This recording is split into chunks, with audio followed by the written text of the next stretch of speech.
Halo, selamat datang kembali di sesi penelusuran mendalam kita. Hari ini kita bakal ngobrolin sesuatu yang, wah, personal banget ya. Perubahan suasana hati, rasa takut, terus emosi-emosi kuat lain yang sering kita alami. Anda pernah nggak sih ngerasa takut banget sampai rasanya logika tuh kalah gitu? Atau mood tiba-tiba anjlok tanpa sebab yang jelas? Hmm, sering banget kayaknya ya. Nah, sumber kita kali ini bab 4 dari buku Overloaded. Judulnya Mood Swings and Scary Things. Ini ngebahas soal kimia otak di balik semua pengalaman emosional kita itu. Oke, mari kita coba bongkar bareng-bareng ya misi kita kali ini. Pengen paham gimana sih sirkuit sama kimia di otak kita itu ngatur pasang surutnya emosi dan mood kita sehari-hari. Tepat sekali. Kita bakal lihat gimana mekanisme rasa takut itu bekerja, terus ada teori-teori menarik juga. Kenapa sih kita merasa emosi itu bukan cuma sekedar bereaksi? Dan tentunya peran neurotransmitter kayak serotonin dalam mood, terutama hubungannya sama depresi. Tapi yang penting dicatat nih, ceritanya itu ternyata jauh lebih rumit loh dari sekedar, gagasan simpel, oh serotonin itu molekul kebahagiaan. Aslinya lebih kompleks dan menarik. Oke, kita mulai dari contoh yang relatable banget nih, gimana takut bisa ngalahin logika. Di buku ini, penulis cerita pas dia lagi snorkeling di Galapagos, dia lihat bayi hiu. Secara logika kan tahu ya, bayi hiu gitu nggak bahaya lah. Tapi seketika itu juga muncul rasa takut yang irasional. Wah, jangan-jangan induknya ada di dekat situ, siap nyerang. Nah, itu dia. Ini contoh balus banget gimana sirkuit emosi kita tuh bisa kayak ngebajak pikiran rasional kita. Anda mungkin pernah ngalamin yang mirip-mirip kan? Tiba-tiba panik gitu, padahal situasinya mungkin nggak seberbahaya itu. Iya banget. Pengalaman itu nunjukin mekanisme purba kita yang namanya respons lawan atau lari, atau fight or flight. Jadi, secara simpel ya, pas ada potensi bahaya, sinyal dari mata atau telinga kita itu langsung melesat ke amigdala. Itu pusat deteksi ancaman di otak kita. Amigdala ya? Iya, Jadi kayak alarm gitu. betul. Kayak alarm kebakaran. Dia langsung bunyiin tanda bahaya ke hipotalamus. Nah, hipotalamus ini kayak pusat komandonya. Dia langsung kirim sinyal cepat banget lewat sistem saraf otonom, bagian simpatiknya, ke kelenjar adrenal. Yang di atas ginjal itu kan? Iya, betul. Kelenjar adrenal ini langsung mempompa adrenalin sama noradrenalin ke darah kita. Wah, jadi hormon-hormon itu ya yang bikin kita ngerasain sensasi fisik pas takut, kayak jantung jadi dug-dugan kenceng, napas ngos-ngosan, otot jadi tegang gitu. Tepat. Semua itu tujuannya buat nyiapin badan kita beraksi fisik. Entah ngelawan ancamannya atau kabur secepat mungkin. Gula darah langsung naik buat energi instan, pupil mata melebar biar penglihatan lebih tajam, kewaspadaan juga naik drastis. Hipotalamus juga micu keluarnya kortizol. Ini hormon stres tapi buat jangka panjang biar badan tetap siaga. Oke oke. Terus, di saat yang sama, proses-proses badan yang dianggap nggak penting pas darurat, kayak pencernaan atau produksi air liur gitu, jadi melambat atau berhenti dulu. Jadi ada dua gelombang respon nih. Saraf yang cepet banget tapi efeknya sebentar, sama hormonal yang lebih lambat nyampenya tapi efeknya bisa tahan lebih lama. Keren banget buat nolong kita selamat dari, katakanlah macan gitu ya. Sekarang jadi agak bikin repot ya di zaman modern. Pemicunya kan bukan lagi ancaman fisik langsung, Iya kan? tapi mungkin deadline kerjaan yang numpuk, atau berantem sama pasangan, atau cemas terus-terusan gara-gara berita buruk di mana-mana. Persis. Stresor modern ini seringnya abstrak, nggak kelihatan, dan jalan terus. Kita kan nggak bisa gitu aja melawan email dari bos atau lari dari tagihan kartu kredit ya kan? Benar banget. Akibatnya, sistem respon stres kita jadi kayak nyala terus, mode on terus-menerus. Betul. Jadinya kadar adrenalin, noradrenalin, terutama kortisol jadi tinggi terus di badan. Nah, inilah yang kita kenal sebagai stres kronis. Dan dampaknya serius ya, kayak yang disebut di buku, bisa terkait sama masalah kesehatan kayak obesitas, naikin risiko penyakit jantung, stroke, bahkan bikin sistem imun kita lemah. Ironis ya, stres karena takut sakit malah bisa bikin kita gampang sakit. Nah, di tengah keruwetan ini, penting juga nih kita bedain antara emosi sama perasaan. Ada peneliti, Antonio Damasio, yang ngusulin perbedaan penting. Emosi, kata dia, itu adalah rangkaian respons tubuh sama pola perilaku yang bisa kita amati. Kayak jantung berdebar, otot tegang, ekspresi muka tertentu, lari, teriak. Nah, itu semua bagian dari emosi. Oke, jadi emosi itu yang kelihatan dari luar atau bisa diukur ya? Terus kalau perasaan? Nah, kalau perasaan itu pengalaman mental subjektifnya. Pengalaman dari dalam yang nyertain respons tubuh tadi. Jadi, merasa takut itu ya pengalaman internal kita pas badan kita lagi mode takut. Menarik. Jadi, bisa nggak sih misalnya saya kelihatan marah nih, muka merah, nada suara tinggi, tapi sebenarnya saya sendiri nggak merasa marah? Secara teori bisa jadi. Damasio nyebut kemungkinan adanya emosi tanpa perasaan. Jadi, perilaku emosionalnya ada, orang lain bisa lihat, tapi kesadaran subjektifnya atau pengakuan dari dalam dirinya soal perasaan itu mungkin nggak ada atau mungkin ditekan. Ini nunjukin betapa kompleksnya kesadaran kita ya. Wah, iya juga ya. Ini jadi nyambung ke pertanyaan menarik. Kenapa sih kita merasa kalau pakai intuisi kan biasanya gini, saya merasa takut makanya jantung saya deg-degan terus saya lari. Tapi benar nggak sih urutannya gitu? Nah, ini dia perdebatan klasik dalam psikologi. Ada teori James Lange dari akhir abad 19, dari William James sama Carl Lang. Mereka justru ngebalikin logikanya loh. Kata mereka, kita merasa takut karena kita lari. Dan jantung kita berdebar. Kesadaran kita akan perubahan fisik itulah yang merupakan perasaan itu sendiri. Badan reaksi dulu, baru otak nerjemahinnya sebagai perasaan. Tunggu. Ini agak aneh nggak sih? Jadi bukan rasa takut yang bikin lari, tapi lari yang bikin kita merasa takut. Kok kayaknya kebalik banget ya sama yang kita rasain sehari-hari? Emang kedengarannya kontraintuitif banget. Makanya muncul teori lain. Ada teori Schachter-Singer dari tahun 1960-an. Mereka bilang, perasaan itu hasil dari dua hal. Sensasi fisik atau arousal tadi, ditambah interpretasi kognitif kita soal konteks atau lingkungan sekitar. Dua hal ya, sensasi fisik plus interpretasi. Betul. Ada eksperimen terkenal mereka. Jadi partisipan disuntik adrenalin, tapi dibilangnya itu suntikan vitamin. Adrenalin kan bikin jantung berdebar, tangan gemeteran gitu ya. Terus partisipan ini ditempatin satu ruangan sama aktor. Aktornya ini pura-pura. Ada yang senang banget, ada yang marah-marah banget. Terus gimana hasilnya? Hasilnya, partisipan yang disuntik adrenalin tadi ngelaporin merasa lebih seneng kalau dia bareng aktor yang seneng dan ngerasa lebih marah kalau bareng aktor yang marah. Dibanding kelompok kontrol yang nggak disuntik adrenalin ya. Padahal sensasi fisiknya sama, deg-degan gara-gara adrenalin.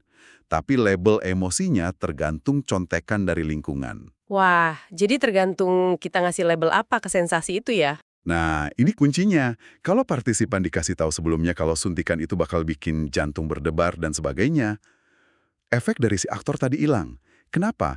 Karena mereka jadi tahu, oh, deg-degan ini gara-gara obat, bukan gara-gara situasi sosialnya. Oke. Jadi cara kita ngebaca sinyal badan kita itu dipengaruhi banget sama apa yang kita pikirin soal situasi di sekitar kita. Tepat sekali. Ini jadi mirip sama konsep misattribution of arousal ya, salah mengartikan rangsangan fisik itu. Kayak studi jembatan gantung yang terkenal itu bukan? Betul banget, studinya Dutton dan Aron tahun 1974. Jadi ada peneliti cewek, dia nyamperin cowok-cowok di ujung jembatan. Ada dua jenis jembatan. Satu jembatan gantung yang tinggi, goyang-goyang gitu, pasti bikin deg-degan kan? Satu lagi jembatan biasa, rendah, stabil. Si peneliti ini minta mereka isi kuesioner. Terus ngasih nomor teleponnya, bilang kalau ada pertanyaan lagi. Terus hasilnya gimana? Pasti yang di jembatan goyang beda ya? Jauh beda. Cowok-cowok yang baru aja nyebrang jembatan gantung yang serem itu, yang jantungnya mungkin masih agak berdebar karena takut, ternyata jauh lebih mungkin nelpon si peneliti cewek ini. Dan cerita yang mereka tulis di kuesioner juga cenderung lebih ada nuansa romantisnya. Haha, jadi mereka salah kaprah ya. Dikira deg-degan karena naksir, padahal karena takut jatuh dari jembatan. Kurang lebih gitu kesimpulannya. Mereka salah menginterpretasikan debaran jantung akibat rasa takut, dianggapnya sebagai tanda ketertarikan sama si peneliti. Ini nguatin gagasannya Magda Arnold soal appraisal.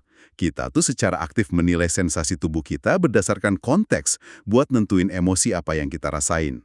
Debaran jantung bisa jadi takut, marah, atau jatuh cinta, tergantung gimana kita menilainya. Masuk akal juga sih. Nah, kalau ngomongin perasaan, gimana sama hewan? Hewan peliharaan kita gitu, apa mereka ngerasain emosi kayak kita ya? Penulis buku ini kan cerita soal kucingnya Emmy, yang kayaknya ngambek gitu abis ditinggal pergi. Banyak dari kita yang punya hewan pasti merasa tahu lah apa yang lagi dirasain sama hewan kita. Iya, itu pertanyaan yang susah banget dijawab secara saintifik. Kita kan nggak bisa nanya langsung ke mereka ya. Tapi bukti perilakunya sih kuat. Kita lihat misalnya gajah yang kayak berduka gitu di sekitar bangkai temennya, atau tikus yang ngeluarin suara ultrasonik mirip ketawa pas digelitik, atau monyet yang nggak mau nyakitin monyet lain demi dapat makanan. Perilaku-perilaku itu kan jelas nunjukin ada respons emosional ya. Tapi apakah itu dibarengi sama perasaan subjektif, pengalaman internal kayak yang kita rasain sebagai manusia? Nah, itu pertanyaan yang mungkin nggak akan pernah bisa kita jawab pasti. Kita bisa lihat emosinya, tapi merasakan itu tetap pengalaman pribadi banget. Oke, balik lagi ke otak manusia nih. Pengaturan mood atau suasana hati itu melibatkan interaksi yang kompleks juga. Terutama antara bagian otak rasional kita, namanya korteks prefrontal, sama sistem limbik yang lebih reaktif, termasuk amigdala tadi. Idealnya sih seimbang ya. Korteks prefrontal itu tugasnya kayak ngebantu kita mendinginkan kepala, biar nggak langsung bereaksi berlebihan sama pemicu emosi dari amigdala. Betul. Tapi kalau keseimbangan ini goyah, entah karena sistem limbiknya terlalu aktif atau korteks prefrontalnya kurang efektif buat ngerem, nah emosi bisa lepas kendali. Ini bisa jadi salah satu faktor yang bikin mood jadi rendah atau bahkan depresi. Wah, Ditambah lagi, stres kronis yang tadi kita bahas itu ternyata juga bisa ngerusak sel-sel saraf di area-area ini. Jadi kayak lingkaran setan gitu.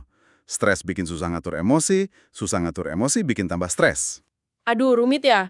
Penting juga nih kayaknya bedain antara mood atau suasana hati sama emosi. Bedanya apa sih sebenarnya? Beda utamanya di durasi sama pemicunya sih. Emosi itu biasanya lebih singkat, ya hitungan detik atau menit lah, dan seringnya dipicu sama kejadian di luar yang jelas. Misalnya Anda senang karena dapat pujian atau marah karena diserobot pas antre. Oke, singkat dan ada pemicu jelas. Kalau mood, Nah, kalau mood itu lebih awet, bisa berjam-jam atau bahkan seharian. Dan seringnya pemicunya kurang jelas atau lebih ke internal gitu. Kayak bangun tidur tiba-tiba ngerasa gloomy aja, tanpa tahu kenapa. Nah, itu mood. paham-paham. Ini juga mungkin yang bikin mood jadi lebih susah ya diteliti di lab. Makanya banyak riset soal mood itu fokusnya ke gangguan mood kayak depresi, di mana perubahannya lebih kelihatan jelas dan ekstrim. Nah, ngomongin depresi, ini saatnya kita bongkar salah satu gagasan paling populer. Depresi itu gara-gara kekurangan serotonin, si kimia kebahagiaan. Teori ini kan populer banget ya, apalagi sejak suksesnya obat antidepresan jenis SSRI. Iya, logikanya kan kelihatannya masuk akal ya. SSRI itu kerjanya ningkatin serotonin di sinaps, celah antar sel saraf. Kalau obat ini manjur buat ngobatin depresi, ya berarti masalahnya pasti kekurangan serotonin dong. Nah, ternyata nggak sesimpel itu loh. Bukti ilmiahnya jauh lebih rumit. Pertama nih, bukti langsung yang nunjukin kadar serotonin di otak orang depresi itu rendah, itu sebenarnya lemah dan nggak konsisten. Nggak semua studi nemuin hal itu. Oh gitu ya? Kedua, ada eksperimen yang sengaja nurunin kadar serotonin dan monoamina lain pada orang sehat. Hasilnya, ternyata itu tidak bikin mereka jadi depresi. Ini kan jadi tantangan buat gagasan kalau kurang serotonin, otomatis bikin depresi. Menarik. Terus apa lagi? Ditambah lagi, faktanya nggak semua orang depresi itu membaik kondisinya dengan SSRI. Dan yang mungkin paling bikin bingung itu soal jeda waktu kerja SSRI. Obat ini kan ningkatin serotonin di otak hampir seketika ya setelah diminum, tapi efek perbaikan moodnya baru kerasa setelah berminggu-minggu. Kalau emang cuma soal kurang serotonin, kenapa butuh waktu selama itu? Iya juga ya, harusnya kan langsung enakan kalau serotoninnya naik. Itu dia pertanyaannya. Salah satu penjelasan yang menarik buat jeda waktu ini tuh melibatkan namanya autoreseptor serotonin. Ini kayak sensor yang ada di ujung sel saraf pengirim serotonin itu sendiri. Sensor, fungsinya buat apa tuh sensor? Fungsinya buat ngawasin kadar serotonin di sinaps. Kalau sensor ini deteksi serotonin udah kebanyakan di celah itu, dia bakal aktif dan ngasih sinyal stop ke sel saraf itu buat ngurangin produksi atau pelepasan serotonin lagi. Kayak mekanisme umpan balik negatif gitulah, mirip termostat AC atau keran otomatis di bak mandi. Kalau air udah penuh, kerannya mati sendiri. Oke oke. Jadi dia ngejaga biar kadar serotonin nggak berlebihan ya. Terus hubungannya sama depresi dan SSRI gimana? Nah, ada teori misalnya dari J. John Mam yang bilang, kalau pada sebagian orang depresi, masalahnya mungkin bukan kurang produksi serotoninnya, tapi autoreseptornya ini terlalu banyak atau terlalu sensitif. Jadi mereka terlalu cepat matiin keran. Akibatnya kadar serotonin yang efektif di sinaps jadi rendah. Wah, ini mulai masuk akal nih. Jadi pas awal-awal minum SSRI, kadar serotonin di sinaps kan naik tuh. Tapi itu malah bikin si autoreseptor ini makin aktif, gitu. Jadinya pelepasan serotonin malah bisa jadi berkurang sementara di awal. Tepat sekali. Ini bisa ngejelasin kenapa kadang di awal pengobatan SSRI, ada pasien yang gejalanya malah kayak sedikit memburuk, tapi dengan pemakaian jangka panjang, berminggu-minggu, otak mulai beradaptasi. Autoreseptor ini jadi kurang sensitif atau jumlahnya berkurang, istilahnya down regulation. Ada studi nunjukin penurunannya bisa sampai 18% setelah 7 minggu. Nah, baru setelah autoreseptornya tenang, SSRI bisa benar-benar efektif ningkatin kadar serotonin di sinaps secara berkelanjutan. Oke, jadi SSRI itu nggak langsung bikin mood naik, tapi micu adaptasi di otak dulu ya. Ini kayaknya nyambung banget sama risetnya Catherine Harmer yang katanya ngubah cara pandang kita soal SSRI ya. Bener banget. Risetnya Harmer ini nunjukin kalau efek awal dari SSRI itu bukan langsung ke mood, tapi lebih ke cara otak kita memproses informasi emosional. Orang depresi itu kan cenderung punya bias negatif ya. Maksudnya gimana tuh bias negatif? Jadi mereka tuh lebih gampang lihat, lebih fokus, dan lebih gampang ingat hal-hal yang negatif dibanding yang positif. Kayak pakai kacamata hitam terus gitulah. Oke. Terus hubungannya sama SSRI? Nah, Harmer nemuin kalau bahkan setelah dosis awal SSRI, obat ini tuh udah mulai ngurangin bias negatif itu. Partisipan jadi lebih gampang ngenalin ekspresi wajah seneng dan jadi kurang terpaku sama ekspresi wajah takut. Kalau dilihat pakai pemindahan otak, aktivitas amigdala terhadap stimulus negatif juga berkurang. Otak jadi mulai ngelihat dunia dengan sedikit lebih positif gitu. Wah, jadi bukan kayak pil bahagia instan ya, tapi lebih kayak ngeganti lensa kacamata dulu, baru pelan-pelan dunianya jadi kelihatan beda gitu. Implikasinya gede banget dong ini. Tepat. Perubahan dalam cara memproses informasi emosional ini terjadi jauh sebelum pasiennya ngerasa moodnya benar-benar membaik. Perlu waktu buat otak untuk belajar dari input positif yang baru ini, yang secara bertahap nanti bakal ngangkat mood. Ini nguatin gagasan kalau serotonin itu perannya lebih ke memodulasi cara kita memproses emosi yang nantinya baru mempengaruhi mood. Yang lebih keren lagi, katanya, riset Harmer ini juga nunjukin kalau pasien yang tidak menunjukkan perubahan pemrosesan emosional di awal-awal pengobatan, kemungkinan besar nggak akan merespons SSRI juga dalam jangka panjang. Bener gitu? Iya, itu salah satu temuan menariknya. Ini ngebuka potensi buat kita bisa memprediksi efektivitas pengobatan jauh lebih cepat. Mungkin dalam hitungan hari aja. Nggak perlu nunggu 6 minggu kayak biasanya. Ini kan bisa bantu banget pasien sama dokter buat nentuin langkah pengobatan selanjutnya lebih awal. Semua penjelasan ini bener-bener negasin ya betapa kompleksnya depresi itu. Mungkin kita emang keliru kalau nganggap depresi itu cuma satu jenis penyakit tunggal. Analogi di buku ini bagus banget. Depresi itu mungkin kayak rasa sakit. Sakit kan cuma gejala ya, penyebabnya bisa macam-macam. Bisa karena patah tulang, infeksi, saraf kejepit, dan lain-lain.